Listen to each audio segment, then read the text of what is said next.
On Thursday, former President Jimmy Carter's state funeral was held at the National Cathedral in Washington, D.C. This is an unusual opportunity where we see lots of former presidents and vice presidents all gathered together and actually sitting within a few feet of one another. And so there were a lot of memes floating around yesterday, lots of video of the presidents and vice presidents interacting. Anything strike you guys from the scenes that we saw Thursday at the funeral? I mean, I think the most interesting thing in that regard was just the back and forth, seemingly joking relationship between Obama and Trump. These are two people who have said the most devastating things about each other and represent in some ways opposite poles of the American political spectrum.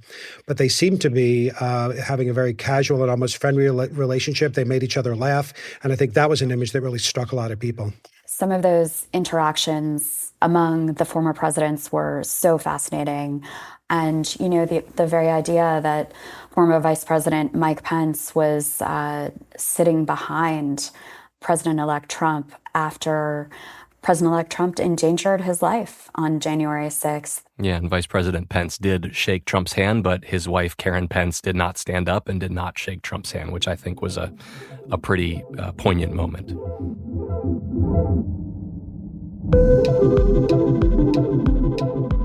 Welcome to the campaign moment for this Friday, January 10th. I'm Aaron Blake, senior political reporter and author of the Campaign Moment newsletter.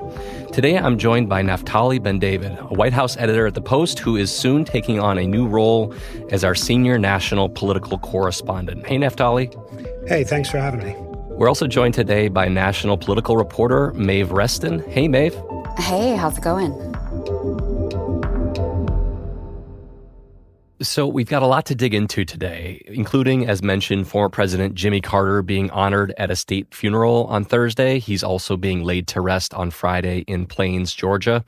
And this morning, President-elect Donald Trump was formally sentenced in New York. The case was, of course, about hush money payments that Trump made to an adult film actress who accused him of an affair during the 2016 election.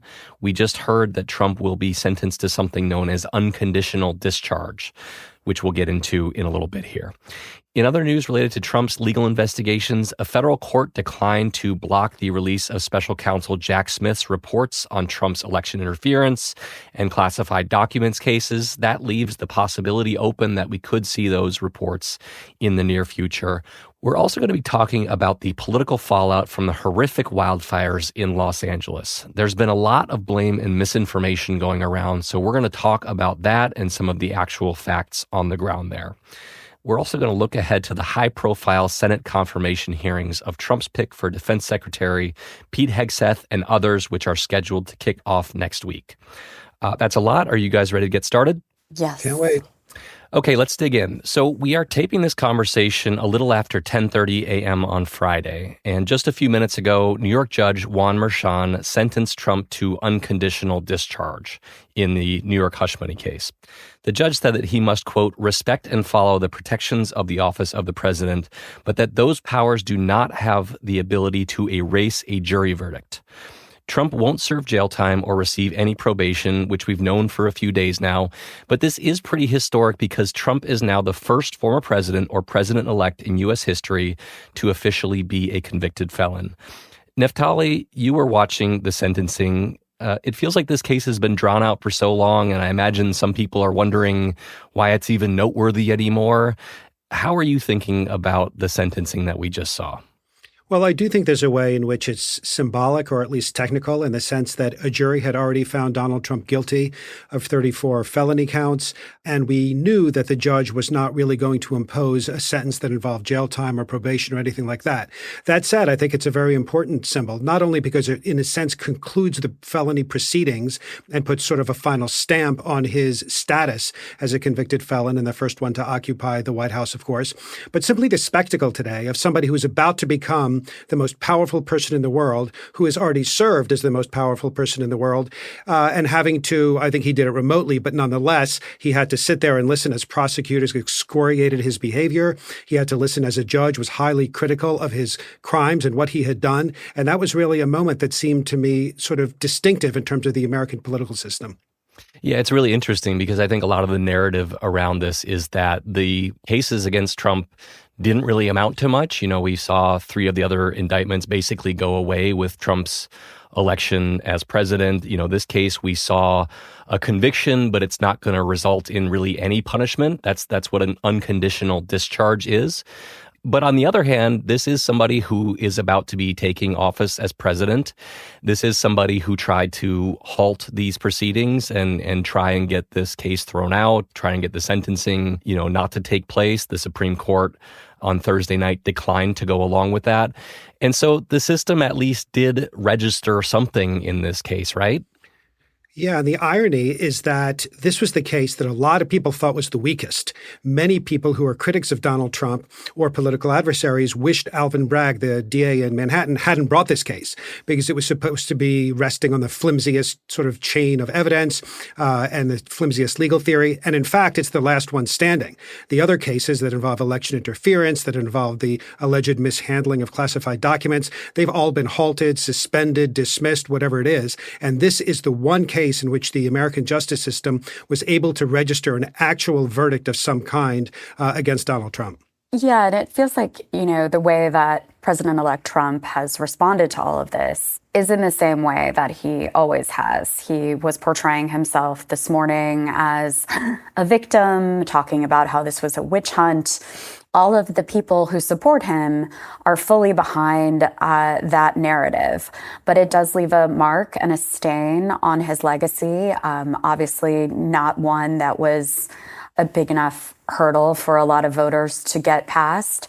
But I think he's just going to kind of move on from this, feeling as though he didn't face, many consequences in all the other cases. So it's kind of one marker, but not one that I think will ultimately make a huge difference. Neftali, can you just explain to us real quickly what unconditional discharge is?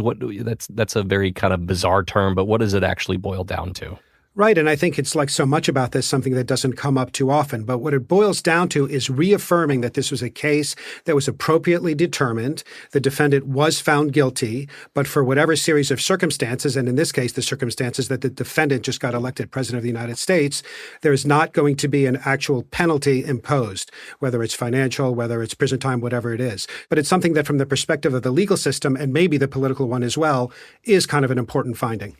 So this wasn't the only news that we got this week regarding the fading legal turmoil that Trump has faced over the last 2 years.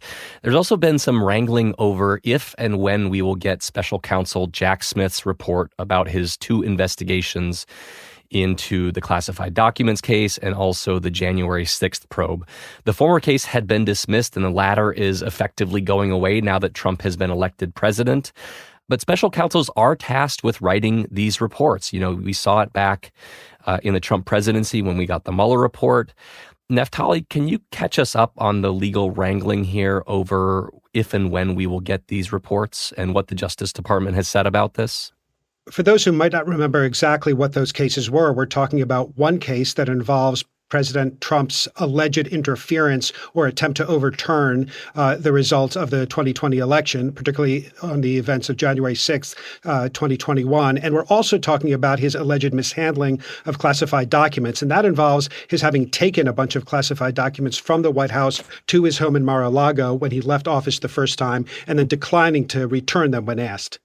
I mean, the latest legal wrangling is that a federal appeals court said that they indeed can be released. It is part of the special counsel regulations and rules that you write a report afterward, regardless of the outcome, and you release it. And Trump was trying to avoid this. What's different in this case, of course, is that it was short-circuited in a very unusual way. That is to say, the defendant got elected president, and so Jack Smith, the special prosecutor, following the guideline that you don't prosecute sitting presidents, drop the cases. And so that's just a very unusual ending to these cases. And I think that's a little bit of what's at issue here. And this is going to continue to be fought. There does need to be a distinction, though, because in the In the case that involves the allegations of mishandling of classified documents, there are two other defendants who may or may not continue to be prosecuted. These are two folks who worked for Donald Trump in Mar-a-Lago and are charged with allegedly helping him hide these documents. And they're arguing that releasing a report on their case when they still may face a court would be very much unfair to them. And so for that reason, the Justice Department has said that regardless, they're not going to release that report anytime soon. Another thing we should just mention is that in a matter of a week and a half, the Justice Department is going to be run by Donald Trump and people who are, faithful to him. And therefore, it's not clear at all that these reports are going to see the light of day, regardless of what the courts say. Yeah, I think it's safe to say we're more likely to see the January 6th report than the classified documents report because of those ongoing cases that you mentioned, which is kind of another interesting little tidbit here because, we talked about where the hush money case ranked in Trump's legal jeopardy. The classified documents case was the case that I think even a lot of Trump allies saw as the most threatening for him. And so the idea that we wouldn't even ultimately get a report from the special counsel in that case, I think would really be kind of a signifier about where all of this process has landed. Maeve, is there anything that you're interested in out of these reports? Anything that you think is going to actually have an impact if we do get them? Well, I think that we were also stunned that those very dramatic hearings into January 6th really didn't move the needle on public opinion or really shape the opinions of Trump too much. And so, I think that it's important that these reports are produced and exist for the purposes of history. But we'll have to see once Trump is back in office and is being held responsible for, other things that Americans might not be happy with, whether there could be sort of an effect, a broader effect or sort of dissatisfaction with him that creeps in again. But you'd know better than I do, Aaron, but aren't his popularity ratings higher at this point than they were in the past? Yeah, I was actually looking at this yesterday, and if you look at the 538 averages, Trump is on the verge of having his favorable rating be higher than his unfavorable rating for the first time since he got into politics. So that was never the case in his first term, even during the 2024 campaign. So I think that's a pretty significant development. And you mentioned kind of, the efforts to hold him accountable moving forward. I think one of the most significant results of these criminal cases are that we saw the Supreme Court come in because of legal issues that were raised in them and deliver Trump and other presidents a significant degree of immunity moving forward. After the break, we're going to be talking about the political fallout from the raging wildfires in California this week and the looming confirmation hearings for Trump's controversial pick for Defense Secretary, Pete Hegseth. We'll be right back.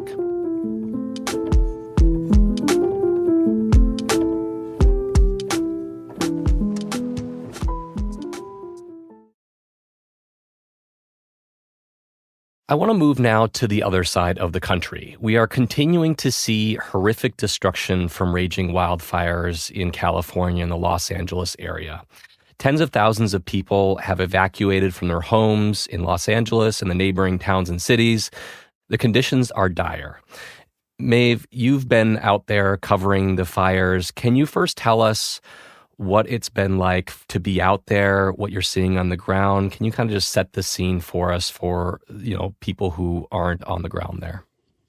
Yeah, so I live on the east side of the city, and the fires just erupted so quickly that, I think everyone was completely caught off guard, and they were so destructive so fast. There were wind gusts of, more than 60 miles an hour, up to 85 miles per hour in some parts of above Altadena, where a lot of the destruction took place. And of course, the Pacific Palisades is in ashes. One of my best friends watched the fire come over her fence from a ring cam after they had evacuated, and it now is just reduced to ash. They've lost everything. There are so many stories like that as I've been out on the fire line talking to people, and a lot of the big issues here have been that the firefighting aircraft that would have done water drops, et cetera, couldn't fly at some of the most critical times because the winds were so high and the conditions were so bad. And then you have this issue of fire hydrants running dry. And I was covering the scene in Altadena as it was still burning earlier this week. And, you would just see one house ignite from embers coming down from the mountain and other houses on fire. And one house was just erupting after another, just popping up into flames. And there were firefighters on the street and trucks, but there was really nothing that they could do. And it's just heartbreaking to watch this destruction. So there's just a real mental toll, not just for the people who have been so horrifically affected, but for everyone else. I mean, the alerts are going off on your phone all the time. Yesterday, there was a false alert that we got where I am for us to evacuate immediately. There's just a feeling of absolute mental fatigue and this feeling that you're surrounded by fire and there's just not really any way to control what happens next.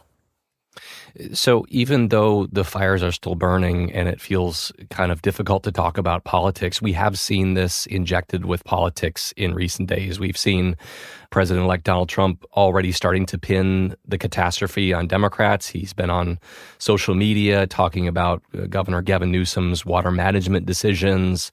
A lot of criticism of other officials, Trump talking about the idea that FEMA has no money. FEMA actually replenished its money in December. President Biden signed a bill that was putting money back in FEMA's funds right now. Experts that the Washington Post talked to say that water management decisions don't necessarily have the kind of effect that Trump has been talking about in California.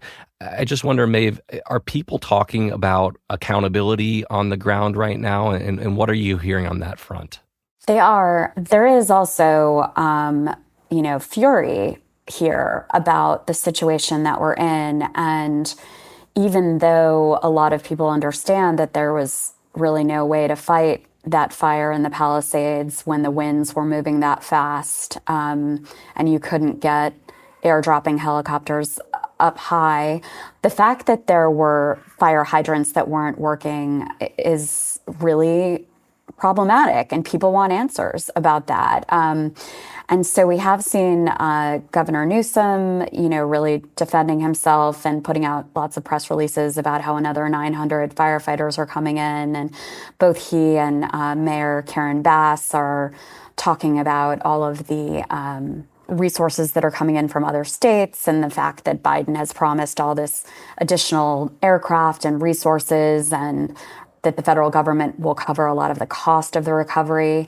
But there's a lot of anger, and it'll be interesting to see how it plays out, both for Bass, who is up for re-election in 2026, and for Gavin Newsom, who is eyeing a White House run in 2028. Bass, in particular, has faced a barrage of criticism because she was actually in Ghana when these fires started, and people have pointed out that there were weather warnings days in advance that this was going to be a very high wind event. And so her decision to leave is something that has been a real problem here. Yeah, Maeve, you mentioned the focus on Karen Bass, the Los Angeles mayor. She's actually been getting some criticism, including from people on the left, over her handling of this. And one of the claims that I've seen talked about a lot is the idea that the budget for firefighting services in Los Angeles had actually been decreased recently. You've done some reporting on this, and it's a little bit murkier than that, but can you explain the situation with the firefighting budget in Los Angeles? Yeah, so the fire department's overall budget is more than $800 million.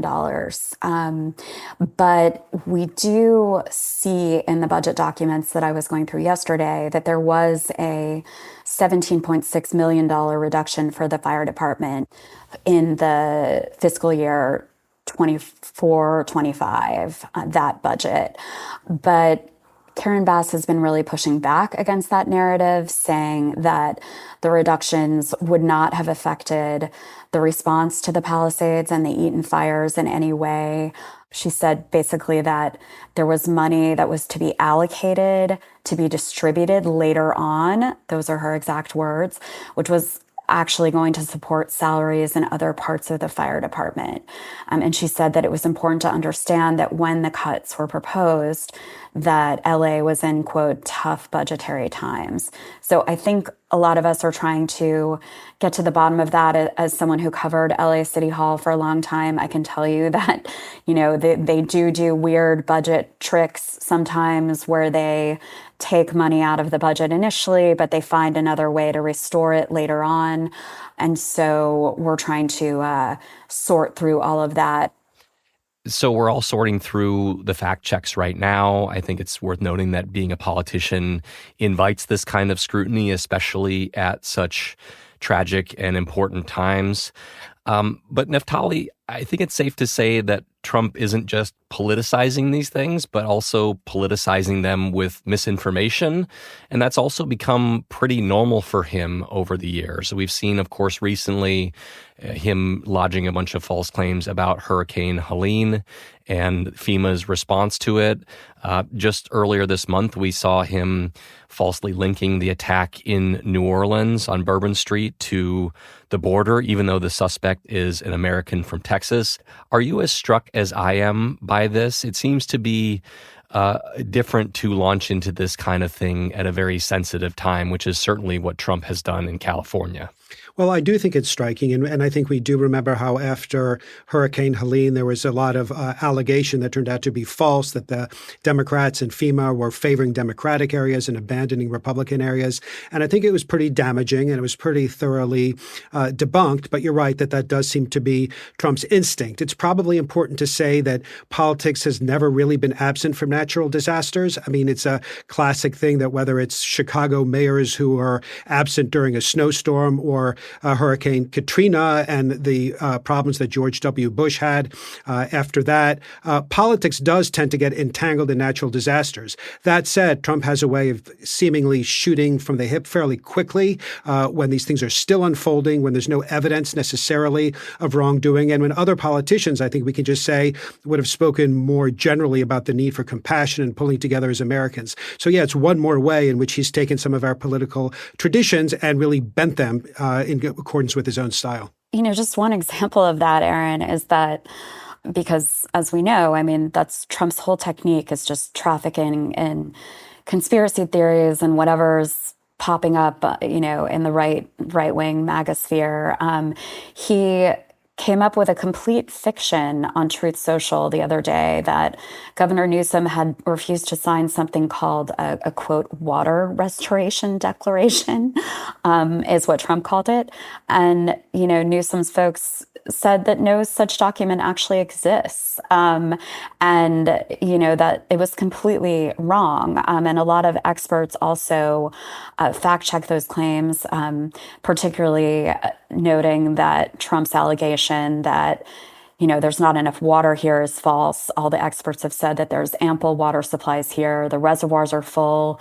They're well above historical averages. And so, the reason why a lot of the hydrants were running dry was not because the region ran out of water, but because pressure drops with high demand, making it harder to move water around.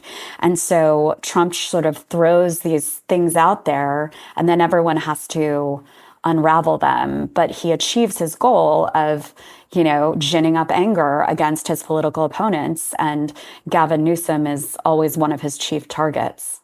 Yeah, certainly a tragic set of circumstances made worse with misinformation. Guys, I wanted to turn just real quickly before we go to something that's happening next week, and that's that we're starting to see confirmation hearings for some of Donald Trump's cabinet picks. Trump, of course, isn't taking office until January 20th, but we are seeing the Senate, which has been sworn in, get to work on some of his picks. One of the big ones that I think we're watching out for is Trump's pick for defense secretary, Pete Hegseth. His confirmation hearings, I believe, are supposed to start on Tuesday. We could see some other picks see their hearings start, including Attorney General pick Pam Bondi, Director of National Intelligence pick Tulsi Gabbard. There's still some negotiating about those things. Naftali, what are you looking for next week? And are we going to be focusing on the Hegseth nomination, or are other ones going to creep in as well? I think the Hegseth nomination is clearly going to be the focus of attention. He's the most imperiled nominee whose hearing is coming up in the near future. And I think it's fair to say that this is the first hearing in a long time that may really matter. These things are so choreographed now that even though ahead of time Democrats and Republicans say they're keeping an open mind and they want to hear the testimony, afterwards they all end up announcing that they're going to vote the way we all knew that they were to begin with. But in this case, I do think that there's some Republicans in particular that want to see how he acquits himself. I think in a way, the nomination or the confirmation is his to lose. Several sort of Republicans that might have been thought to have been skeptical have been speaking more supportive recently. And if he delivers a fairly impressive, calm, sympathetic, performance, then I think he's probably okay. He has an advantage in that he is by profession a TV host. So he's very good at public performances.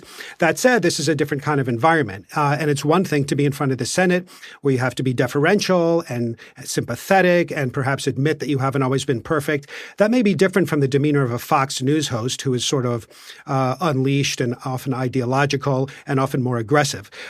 So I think watching how that plays out is going to be pretty much the key drama in the confirmation hearings next week.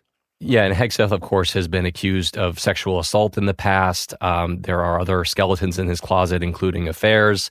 He was accused of financial mismanagement of a veterans group in the past. So even some Republicans have been pushing for, information from the FBI about the various allegations against him. And, Democrats are going to make this a real show, right? The only power that they have here is interrogation. And so while Trump's team can argue that they've got, votes locked down or they're going to be able to get X person through, a lot can be revealed in these hearings, as we saw with Brett Kavanaugh when he was up for the Supreme Court. And, in that case, obviously, he was ultimately confirmed. But you can get to a point where the information that is emerging becomes so uncomfortable for the public that public opinion, the tide starts to change. And that really can, shape the way that things go. I think that this could end up being more of a drama than we're expecting right now. And it's also true that in this day and age, so much depends on viral moments. And so if there's a moment in which Hegseth appears really at a loss, whether it's about some of the allegations, for example, there have been allegations about excessive drinking, or whether it's about a complex weapon system that's soon to be deployed in some, little discussed part of Asia, and he just seems completely befuddled. I mean, those moments in this day and age when they can be spread rapidly on all kinds of social media could have a pretty big impact. I think the Hegseth confirmation hearings are going to set the tone in a lot of ways, but I'm really looking forward to the Tulsi Gabbard and Kash Patel hearings. I think those are going to be really interesting. Gabbard, of course, is going to test even some Republicans' ability to support her, given some of her past positions. She's a former Democratic congresswoman. So some very interesting things happening with these nominations. But we're going to have to leave it there for today. Maeve Reston is a national political reporter for The Post. Thanks, Maeve. Thank you so much.